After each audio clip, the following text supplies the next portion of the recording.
Number 15. The Longyou Caves. In June 1992, 4 farmers in Xi'an village, Zhejiang province, decided to drain 5 ponds that local legend called bottomless. Curiosity finally won out over superstition, and pumps ran for days. As the water level dropped, the farmers were not looking at mud. They were looking at a ceiling, carved and dry, holding up a chamber the size of a warehouse.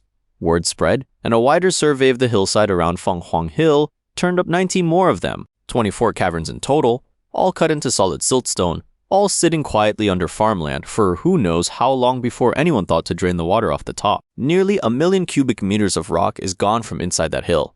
That is roughly 400 Olympic swimming pools of stone, removed by hand, with nowhere obvious for it to have gone. Walk into one of these chambers, and every surface tells the same story. Walls, ceilings, and support pillars are covered edge to edge in parallel chisel grooves, each band about 60 centimeters wide, cut at a consistent 60-degree angle. The pattern does not vary from cave to cave, which suggests either one workforce moving in lockstep or a tradition passed down carefully enough to never drift. A single headless stone statue sits in one chamber. A few walls carry carved fish and horses. Beyond that, almost nothing was left behind. No tools, no bedding, no inscriptions naming a builder or a purpose. In 2009, a team led by engineer LH published a structural analysis in tunneling and underground space technology, examining why chambers this large, some with ceilings nearly 30 meters high, roughly the height of a 10-story building, have never collapsed. The answer was in the design itself. Beam-bearing pillars were deliberately left standing during excavation, space to carry the weight above them, which meant this was engineering, not haphazard quarrying.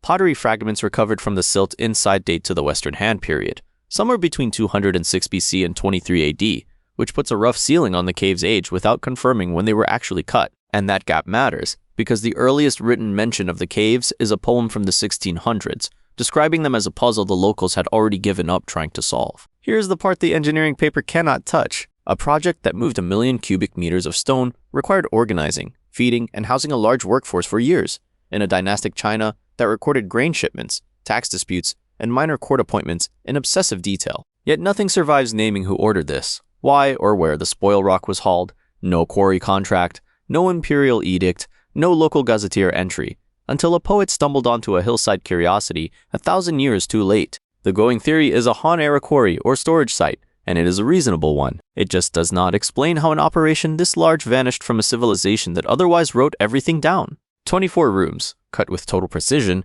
still sit under that Zhejiang hillside today. Number 14. Nan Madol, off the southeast shore of the Micronesian island of Pohnpei. Built directly on top of a coral reef, sits a city of 92 artificial stone islets, laced together by tidal canals. Locals call it the Venice of the Pacific, though nobody in Venice ever had to haul the building material across 20 kilometers of open ocean. The walls rise straight out of the water, stacked from what look like giant hexagonal logs of black basalt. Some of them longer than a city bus is wide and heavier than a fully loaded semi-truck trailer. Columnar basalt forms naturally in long 6-sided columns when lava cools slowly, and whoever built Nan Madol treated those columns like lumber, laying them in alternating courses the way you'd stack firewood, until the walls on the royal mortuary islet of Nandawas reached 25 feet high. Here's the number that makes this a problem rather than just a nice ruin. The basalt did not come from anywhere near the site. Geochemical sourcing traces it to quarries on Pohnpei's opposite coast, more than 20 kilometers away by water. Individual foundation blocks weigh up to 50 tons, roughly the weight of 8 adult elephants, and researchers estimate the total stone moved into the site somewhere between 250,000 and 750,000 tons. In 2016, a team led by McCoy, working with researchers from Cambridge, Otago, Xi'an Jiaotong University, and the University of Minnesota, ran uranium-thorium dating on coral samples pulled from the walls of Nandao. The results were precise almost to the year. The monumental phase, the wall building that still stands today, began around AD 1180. That places Nan Madol under construction roughly 250 years before the Aztec Empire rose, around the same era as the Great Temples of Angkor and the height of Great Zimbabwe. Underwater surveys since the 1970s, most recently a 2013 sonar and ROV mapping project, have found more columns lying submerged off the site, some over 25 meters down, confirming the scale of what was actually moved. So the dating is solid, the sourcing is solid, and what is missing is everything in between. No raft has ever been recovered. And neither is there a ramp, a roller mark, or a tool scar anywhere at the scale the job required. Archaeologists propose lashed bamboo rafts, canoe platforms, timber levers, and tidal timing, and all of it is plausible in principle. None of it has been demonstrated. Pompeian oral tradition skips the engineering question entirely and credits two sorcerers, Olisipa and Olosopa, with simply making the stones fly. The mainstream position is that a Bronze Age society with no metal tools, no draft animals, and no wheel accomplished this through coordinated labor and clever use of the tides. And given enough time, that is possible. But the walled building appears suddenly around 1180, with no smaller trial structures leading up to it that anyone has found. A population that peaked at under 1,000 people living on the islets themselves somehow moved 750,000 tons of rock across open water. The reef is still there, and most of the quarry route has never been walked with the question in mind. Trade the reef for a French hillside, where the mystery isn't sunken columns but thousands of stones still standing in the open air. Number 13. The Carnac Stones, in a field near Lochmaracher. In Brittany, France, a granite giant lies broken into 4 pieces in the grass. It once stood upright, whole, at over 20 meters tall. Today it is called the Grand Menhir Brisé, the Broken Great Menhir, and it has been lying there since roughly the end of the 5th millennium BC. Nobody agrees on why it fell. That fallen giant is just one stone in a much bigger puzzle. Scattered across the Carnac region are more than 3,000 standing stones, arranged into long rows called alignments. The 3 biggest are Minic, Kermario, and Kurleskin, and some archaeologists think they once formed a single continuous system before centuries of farmers hauled stones away for walls and barns. What's left is still the largest concentration of megaliths anywhere on Earth. The Kermario alignment alone runs about 1,300 meters, roughly the length of 12 American football fields laid end to end. Stitch the surviving alignments back together, and the whole system stretches close to 6.5 kilometers. And the Grand Menhir Brisé, before it broke, weighed somewhere between 280 and 330 tons. That's heavier than a fully loaded Boeing 747. Quarried from an outcrop at least 10 kilometers away, and moved there with no wheels, no metal tools, and no draft animals. In the early 1970s, a Scottish engineer named Alexander Thom spent several years surveying Carnac stone by stone. He argued the rows encoded precise solar and lunar alignments, even a possible system for predicting eclipses, built around a repeating unit of measurement he called the megalithic yard. If he was right, Neolithic Brittany had astronomers centuries before anyone credits them with the tools to become one. Later, researchers went back through his data and found the rows are not actually laid in perfectly straight lines, which undercuts any claim of high precision intent. Nobody has proven Thom's alignments are coincidence, either. The debate over what Carnac was built to track, if it was built to track anything, is still open. The transport question is worse than the timing one, because French Ministry of Culture studies testing simple log roller and sledge methods on a stone this size estimate it would take over 4,000 workers to move it overland. More sophisticated rigging drops that number to roughly 100. Some researchers have floated the idea that the stone was floated literally on a raft lashed to dugout canoes and pulled by tidal current. Nobody knows which method, if any, is the right one, and the timeline only makes it stranger. Parts of the Carnac complex may date back to around 4,500 BC, which would put them close to 2,000 years ahead of the Great Pyramid. Mainstream archaeology is comfortable saying the toolkit existed. Rollers, sledges, ramps, and enough hands. What it can't say is which crew, using which method, moved a jumbo jet's worth of stone across 10 kilometers of Neolithic Brittany, or what they believed they were building toward when they finally stood it up. Leave the stone rows behind and go underground into a Turkish basement that turned out to hide an entire buried city. Number 12. Derinkuyu. In 1963, a man in the Turkish town of Derinkuyu was renovating his basement. He knocked through a wall he assumed was solid, and behind it was a room he had never seen, with a tunnel leading down out of the light. He kept digging, because the tunnel kept going. What he had opened was the entrance to an entire buried city, sealed shut and forgotten for close to 1,000 years. Underground, the passages spiral down through room after room, cut straight into volcanic rock. There are stables, wine presses, chapels, storage rooms, and sleeping chambers stacked floor below floor. Heavy disc-shaped stone doors sit in carved channels at the entrance to each level, built to roll shut from the inside and seal a room off completely, so nobody outside could open one. The whole complex could shelter roughly 20,000 people underground at once.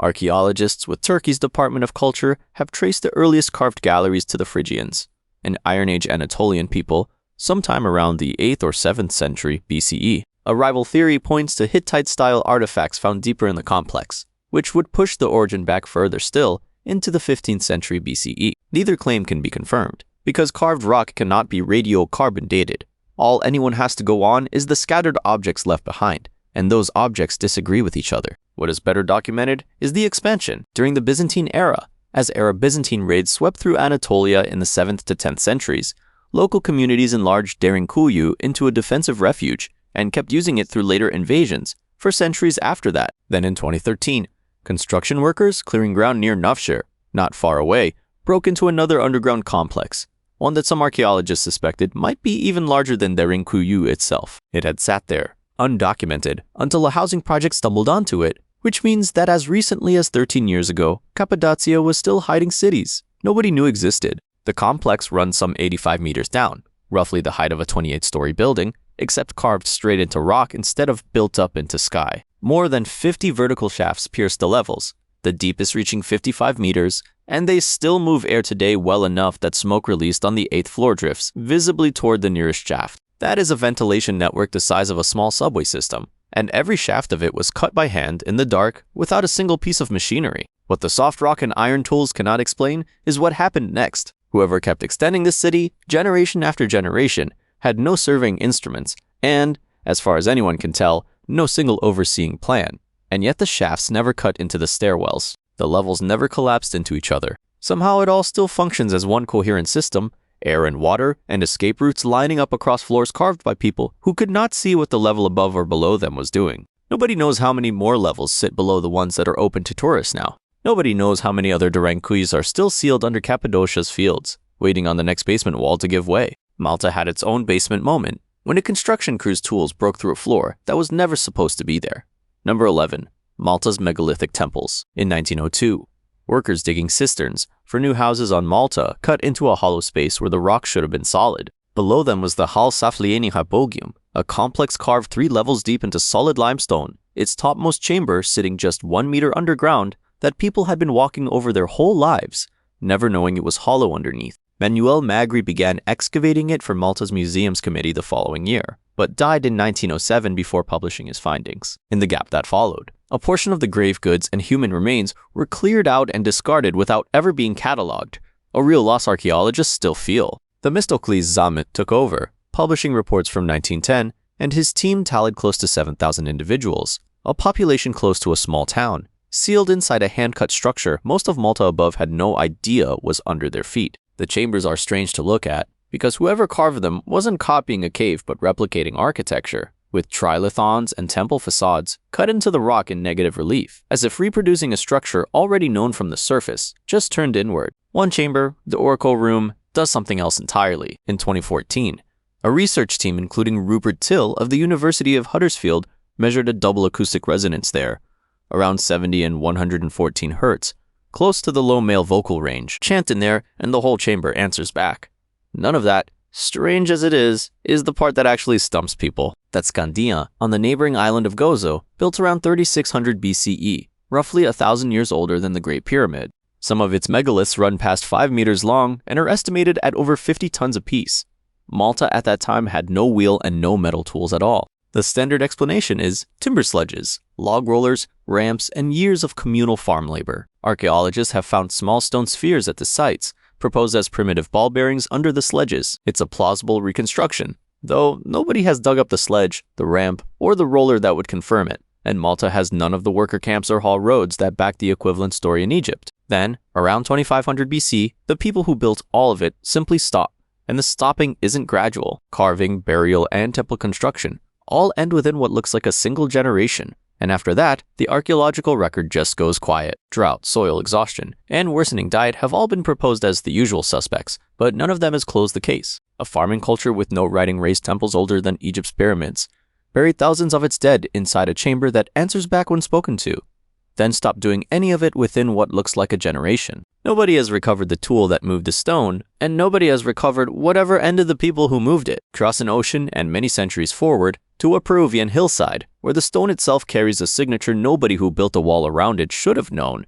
Number 10. Ollantaytambo. High in Peru's Sacred Valley, 6 slabs of pink stone stand in a row, each one roughly the height of a 2-story building and cut so precisely that you cannot slide a knife blade between them. This is the wall of the 6 monoliths, part of an unfinished Inca temple built on a terraced hillside above the town. It was raised under the Emperor Pachacuti sometime after 1438, when Ollantaytambo became his royal estate. Between the 6 main stones sit thin, vertical filler blocks, spacers cut to fit joints so tight that 4 centuries of rain and earthquake have not opened a seam. Each monolith weighs somewhere around 50 tons. That number sent researchers looking for how the stones got there at all. In 1993, Jean-Pierre Protzen, an architecture professor who spent years doing fieldwork at the site, published his findings through Oxford University Press. He traced the route back 6 kilometers to a quarry called Kachikara, high across the river valley, and found the physical trail the Inca left behind. A built road of clay and gravel, wooden rollers still buried under one abandoned block, and dozens of half-worked stones scattered along the old ramps. Locals call those abandoned blocks Piedras Cansadas, the tired stones, and some still sit exactly where the haulers left them. Protzen's reconstruction, tested by rebuilding the quarrying and dragging methods by hand, showed the Inca could move stones this size with rollers, ropes, and enough labor gangs pulling in coordination. The 50-ton block, heavier than a loaded city bus, was dragged across a valley floor and up a mountain ramp climbing over 1,000 feet, without a wheel or a draft animal strong enough to help. So the moving part is largely solved. That has never stopped people from reaching for something grander, ancient aliens, lost super technology, the usual lineup, to explain how 50-ton stone got up a mountain. It makes for a good thumbnail. It also has to explain away an entire quarry road, a wooden roller still lodged under a stranded block, and dozens of half-dragged stones sitting exactly where tired work crews left them centuries ago. Rope, rollers, and enough people pulling account for it just fine, which is exactly where the real question starts. Nowhere else in the entire Inca Empire does this fillet stone jointing technique appear, and carved into one of the 6 monoliths is a stepped step-fret design that belongs to Tiwanaku, a civilization near Lake Titicaca that had already collapsed 400 to 500 years before Pachacuti's masons ever touched this rock, and whose homeland lay far to the south. Archaeologists have offered guesses. Masons descended from an older Titicaca tradition, deliberate Inca imitation of a culture they themselves treated as ancient and prestigious, or stones and techniques somehow older than the wall around them. None of those explanations has won out over the others. And the temple was never finished. Half-built courses and stranded blocks sit across the hillside to this day. The candidates for why work stopped are all real events. A war of succession between 2 royal brothers, the Spanish invasion, the later retreat of Manco Inca toward Vilcabamba, but no scholar has settled on which one actually pulled the labor away first, or whether all 3 landed at once. That matters more than it looks like on the surface. Every other wall at Ollantaytambo, and across the whole Inca world, was built one way. This one wall was not, and whoever decided to break the pattern took that reason with them when the project stopped. Number 9. The Baalbek trilithon. Stand at the base of the Temple of Jupiter in Lebanon's Bekaa Valley and look up at the western wall. 7 meters above your head, 3 limestone blocks sit fitted into the wall so precisely that the seams between them are barely visible, and no mortar holds them there. Each one runs about 19 meters long and has stayed in place for roughly 2,000 years. Each of those 3 blocks weighs somewhere between 750 and 800 tons. That is 4 to 5 fully loaded Boeing 747s stacked into a single piece of cut stone, then lifted onto a wall. Roman engineers built the temple complex on top of an older platform starting in the 1st century AD, and the trilithon was set into that podium as part of the job. The blocks came from a quarry about 800 to 900 meters away, and the ground between quarry and temple runs roughly level, so at least the horizontal leg of the journey didn't require hauling uphill. Getting the stone to the temple was only half the job though. It still had to be raised 7 meters and slid into place with a precision that has survived 2,000 years of weather without shifting. In 1996, an Austrian geodetic team from Linz surveyed the stones and confirmed the dimensions down to the centimeter, numbers still cited today. You'll hear people say no human crew could have pulled this off, that it took outside help, but that idea can be set aside, because nothing about the trilithon requires a lost civilization or a visitor from off-world, just rope, timber, and patience. And the evidence for the limits of that patience is sitting in the same quarry the blocks came from. In 2014, a joint German and Lebanese team, working with the German Archaeological Institute, was excavating that quarry and found something nobody had cataloged before. A 4th megalith still partly attached to the bedrock and never fully cut free. It's estimated at 1,500 to 1,650 tons, making it one of the largest cut stones ever identified anywhere on Earth. And it was simply left behind mid-extraction, still fused to the rock it came from. That stone matters more than the trilithon does, in a way, because it marks where the limit was. The same quarry that produced 3 800-ton blocks the builders moved successfully also produced a block nearly twice that weight, one they started cutting and then abandoned. And whatever made them stop was never recorded anywhere that survived. Mainstream engineers have reasonable answers for how the smaller blocks moved. Rollers, earthen ramps, and timber cribbing could have packed and lifted the stone in stages, maybe with capstans and pulleys borrowed from Roman construction elsewhere. All of that is physically plausible with enough manpower and time.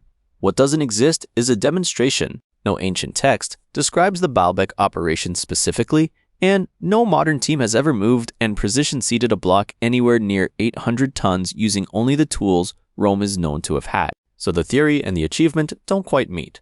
The trilithon proves someone solved this once. The quarry, with its unfinished sister, block still lying in the dirt, proves that whatever they solved had a ceiling, and they hit it before they could move anything heavier. Nobody has ever said where that ceiling actually was. That same ceiling on ancient engineering gets tested again in central Mexico, where an entire city was tilted toward the sky by builders who left no name behind. Number 8. Teotihuacan, the Avenue of the Dead today, and you cross more than a mile of dead straight stone, running from the Pyramid of the Moon at one end to the Ciudadela at the other. At its height, somewhere around 300 to 500 CE, this was one of the largest cities on Earth, home to well over 100,000 people, rivaling Rome at its peak. And nobody, not the Aztecs who found the ruins centuries later and gave the place its name, not the archaeologists who have spent 100 years digging through it, can tell you who actually built it. That's the first strange part. And the second one is standing right in the middle of the city. The Pyramid of the Sun rises 75 meters over a base 225 meters on a side. A footprint close to Giza's Great Pyramid at roughly half the height. It went up in two phases. The first around 100 to 200 CE, then expanded within a few generations to its final size. Whoever gave that order left no name behind to take credit for it. In the mid-20th century, archaeologist René Milon led a mapping project that surveyed some 20 square kilometers of the site. And what his team found underneath the dust was a fully planned metropolis, streets, workshops, and apartment compounds built for tens of thousands, all locked to one dominant axis, tilted 15.5 degrees east of true north. That kind of city-wide agreement doesn't happen by accident. It happens because someone designed it that way from the start. The astronomy backs that up. Since Slovenian archaeoastronomer Ivan Šprajce has tied the pyramid faces to specific sunrise and sunset dates, tracked against the 260-day ritual calendar still kept in parts of Mesoamerica today. Gerald Hawkins found the avenues pointing roughly at Sirius and the Pleiades. This is naked-eye astronomy, precise enough to survive being read from a satellite 2,000 years later, except the city doesn't actually agree with itself. Researchers mapping the grid found it runs on two axes, not one, roughly 15.5 degrees and 16.5 degrees apart, and across a site this size. That's not a rounding error, but a fault line running straight through the plan. The papers documenting it say plainly the discrepancy has never been fully understood, and no single sunrise, sunset, or star accounts for both angles. No sighting instrument capable of holding that kind of precision over several square kilometers has ever turned up either. You could reach for something wilder here. Lost technology. A forgotten instrument no one has dug up yet. Maybe even help from somewhere off the map entirely.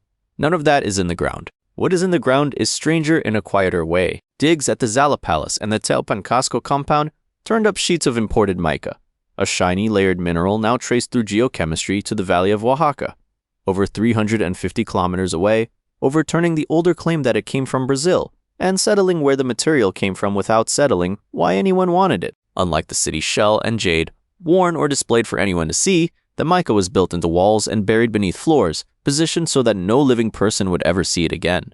So the people who tilted an entire city toward the stars also buried their finest material where no one, not even themselves, would ever look at it again. Milan's team recovered the grid down to the meter and pinned down the population and the physical scale of the place with the same precision. What still hasn't turned up is a reason anyone would hide something that beautiful on purpose. What would make a civilization go to that trouble for a room nobody was ever meant to enter? Quick one, since you've made it this far. If you're still with us this deep into the countdown, this channel was built for you. Hit subscribe. Now back to it. Number 7. Stonehenge. Most people who visit Stonehenge never notice the altar stone. It sits dead center of the monument, but a massive sarsen toppled across it centuries ago. And today, the 6-ton slab lies mostly buried.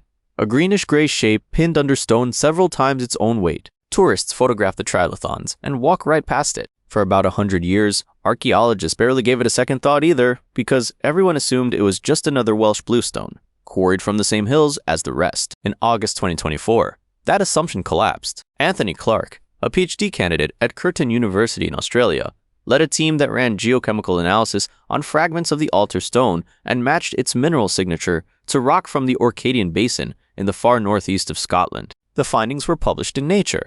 The source wasn't Wales at all. It was over 750 kilometers away, roughly the distance from London to the northern tip of Scotland, farther than mainland Britain is long. Here's the blunt version. A 6-ton stone, about the weight of a full-grown elephant, traveled the length of the country using nothing but Neolithic technology, and got there sometime around 3000 BC. The Welsh bluestones, by contrast, are the one part of this puzzle that's actually been nailed down. In 2015, geologist Richard Bevins and archaeologist Mike Parker Pearson of UCL traced specific outcrops in the Preseli Hills, Pembrokeshire, to exact quarry sites Craigrousey, Felon, and Carngodog, roughly 225 kilometers from Salisbury Plain. They found extraction platforms, stone and wooden wedges, even a trackway, all dated to the same window. Stonehenge's earliest stone phase went up. That's solid evidence of deliberate human quarrying and hauling. In 2020, David Nash at the University of Brighton went further and traced the giant sarsen stones, some nearly 30 tons, to West Woods, just 25 kilometers away, using geochemical matching to a core sample pulled from a 1958 excavation. So the builders had enormous stones sitting practically next door, which makes the Scotland trip harder to explain, not easier.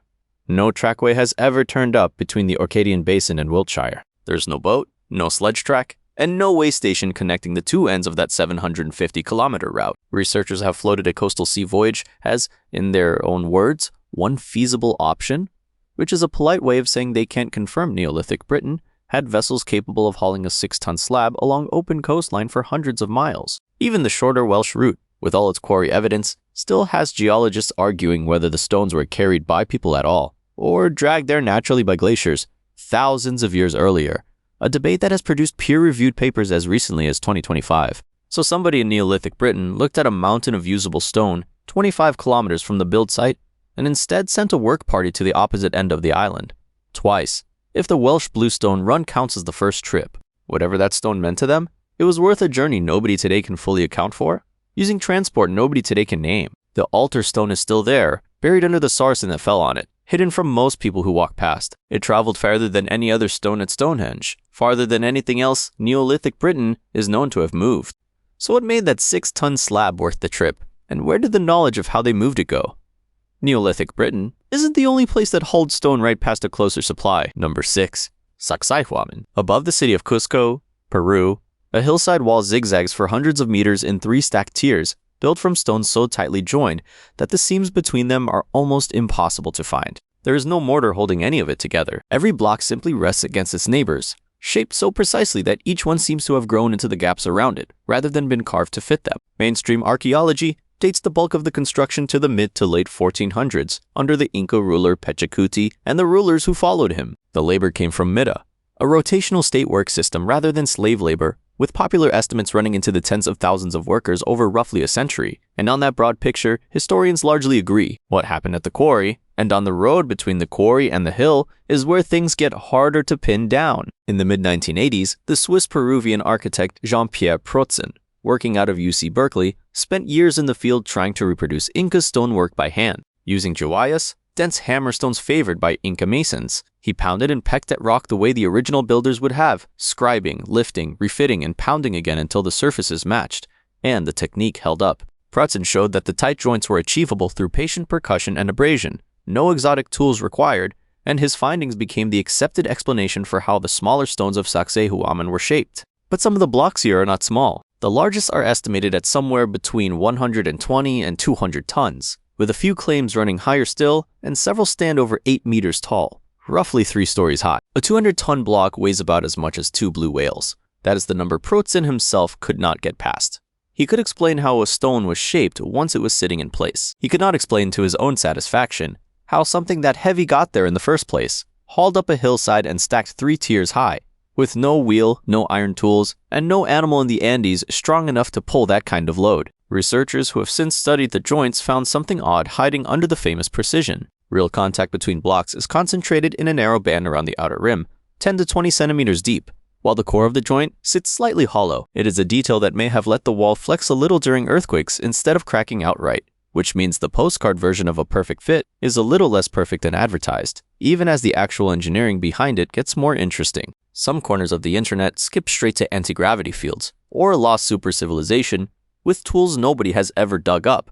None of that shows up in the dirt. No crane has turned up in the archaeological record, no ramp built for this exact purpose, no Inca account describing the lift at all. What the record does offer is levers, log rollers, ramps, and ropes, along with gravel polished stone surfaces consistent with dragging, though nobody has demonstrated the actual choreography for a stone this size using them. The Spanish dismantled much of the site for colonial Cusco not long after, hauling away stones that might have shown more before anyone thought to write down how the Inca had gotten them up there in the first place. So the wall still stands, 3 tiers high, holding stones nobody has shown how to move. Out in the Pacific, one civilization gave up on moving its biggest stone altogether and left it half carved into the mountain it came from. Number 5. Easter Island Moai. In the quarry at Ranoraoaku on Rapa Nui, there is a statue that never finished being born. It's called El Gigante, and it is still attached to the volcanic bedrock it was carved from.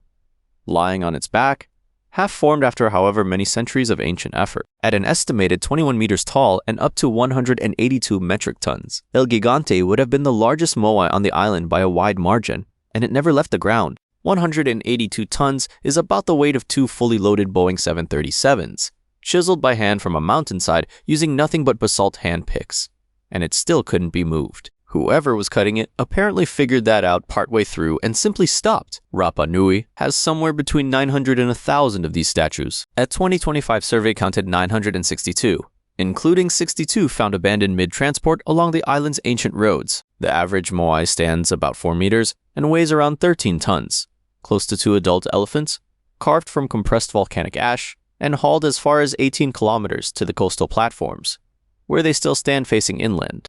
So how did people with no wheel, no metal tool, and no animals strong enough to pull a load move objects that heavy that far? For decades, the honest answer was nobody's entirely sure, but that has changed a little. In 2025, researchers Carl Lipo and Terry Hunt at Binghamton University built a precisely scaled 4.35-ton replica with the same forward-leaning, D-shaped base found on the real statues, and had a team of 18 people rocket forward on ropes. It walked 100 meters in 40 minutes. About 70% of the abandoned road statues show side fractures that match that same rocking motion, and the ones on downhill stretches tend to lie face down, exactly what a fall mid-walk would produce. That would settle it. Except archaeologist Joanne Van Tilburg at UCLA had already tested a different answer back in 1998, dragging a real 9-ton moai on its side over lubricated log rollers, using fewer people than Thor Heyerdahl needed for his own upright drag experiments decades earlier. Both methods worked, and both are published, peer-reviewed, and demonstrated on actual stone, not just diagrams. Neither camp has convinced the other, and the newest walking paper is explicitly framed as a rebuttal to critics who still favor the sledge. It's tempting to picture ropes and rollers and call the case closed, and for the average-sized statues, maybe it nearly is. Nobody needs to invoke aliens with cranes here, because people are stubborn enough on their own, but no one has tried either method on anything close to the 75-ton statues that actually made it to the coast, let alone El Gigante's 182, and no one has physically raised one of the 12-ton stone hats, heavier than a loaded semi-trailer, onto the head of a standing statue 3 stories up. That part is still just math on paper, so the moai leave behind a strange kind of question. Not whether ancient people were capable of extraordinary engineering, they clearly were, but which extraordinary method they actually used, at what scale, and why. Faced with the biggest one of all, they cut it halfway free of the mountain and simply walked away. Number 4.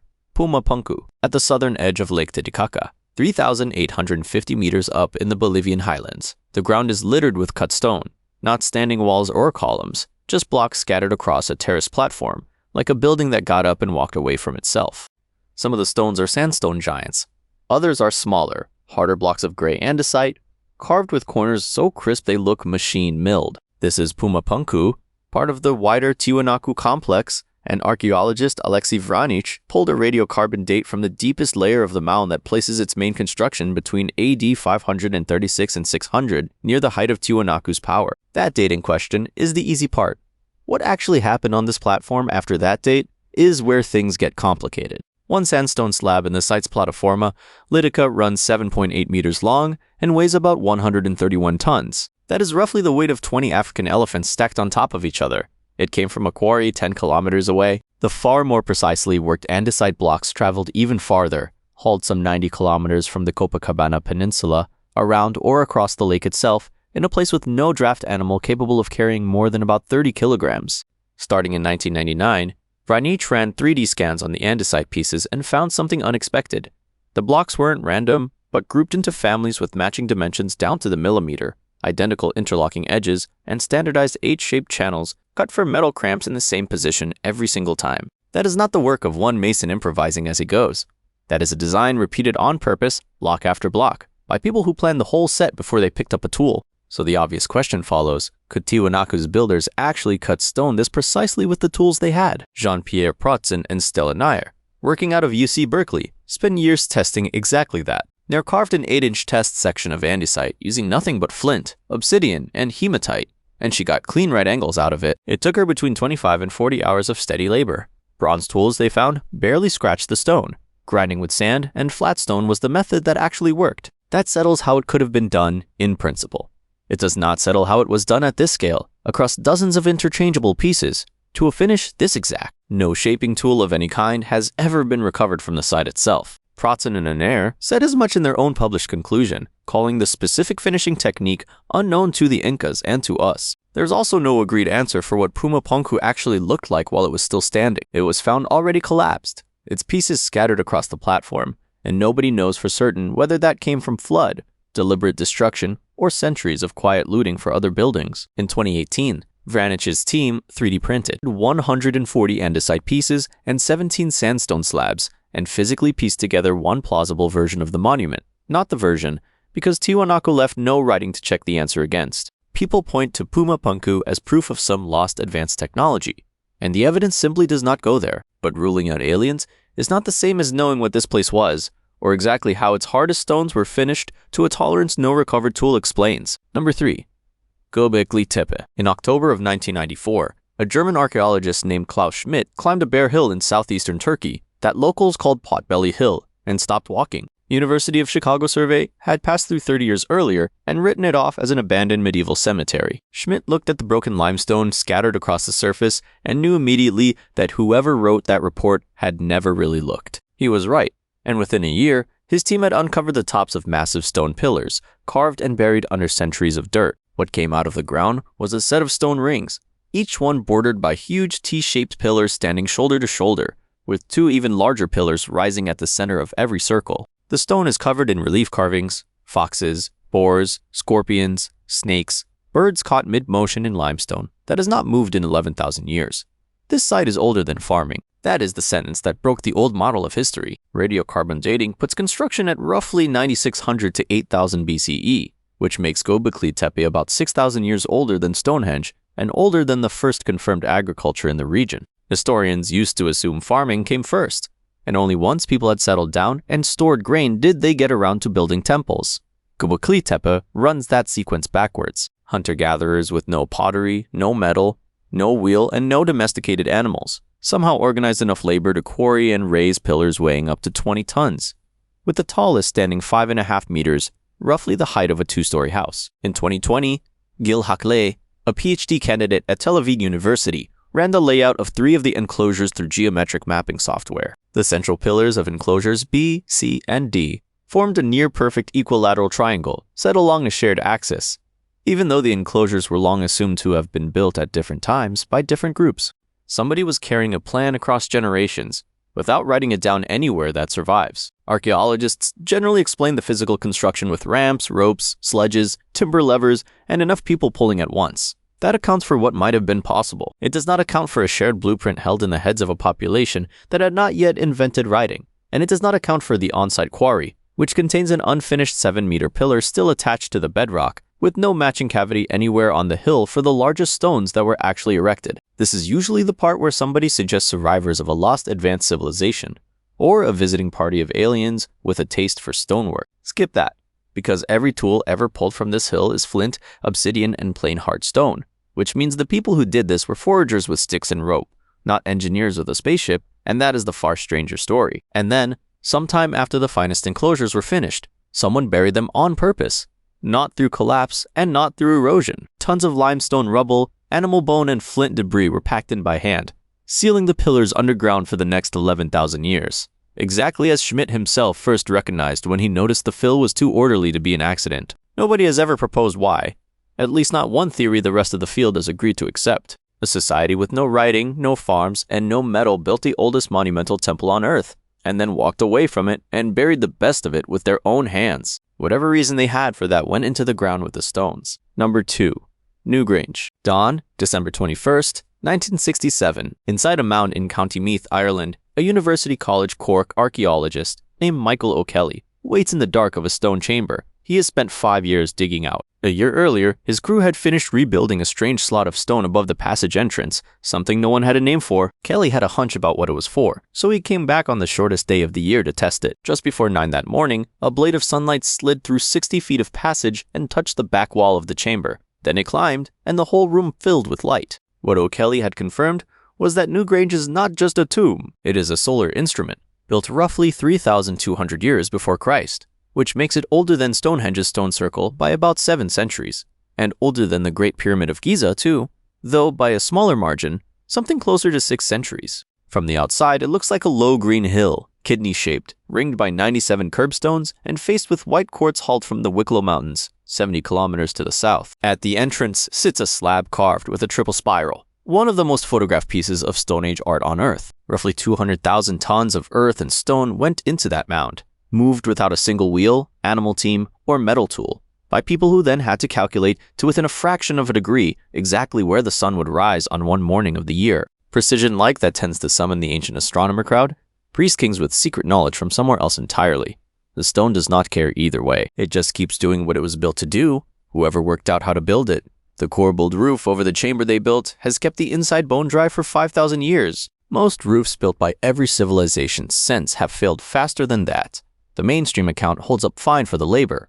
Farming communities with strong social organization, using ramps, ropes, and timber levers over years or decades is a reasonable way to move that much stone. What it does not explain is the roof box itself. There is no simpler prototype anywhere in the archaeological record, no earlier version to show the idea being worked out, and some specialists now argue the roof box may even be a later addition rather than part of the original design, which would mean the solstice alignment itself is not the settled fact it is usually presented as. The people question is just as unsettled. In 2020, Laura Cassidy and her team at Trinity College Dublin ran a full genome on a man buried in Newgrange's main chamber, and found his parents were either siblings or parent and child, the kind of incest usually reserved for god kings in Egypt or Peru. For 5 years, that was the story archaeologists told. Then in 2025, researchers at the University of York went back through the wider Irish Neolithic dataset and found that one man's DNA does not make a dynasty, and that the entire King of Newgrange reading may have been built on a single outlier. So the working archaeologists who study this place cannot currently agree on who it was built for, or how its builders pulled off an alignment this precise. Only about 5 sets of remains have ever turned up inside a monument that took a small mountain of stone to build. Whoever they were, they are not talking, and neither is the mound.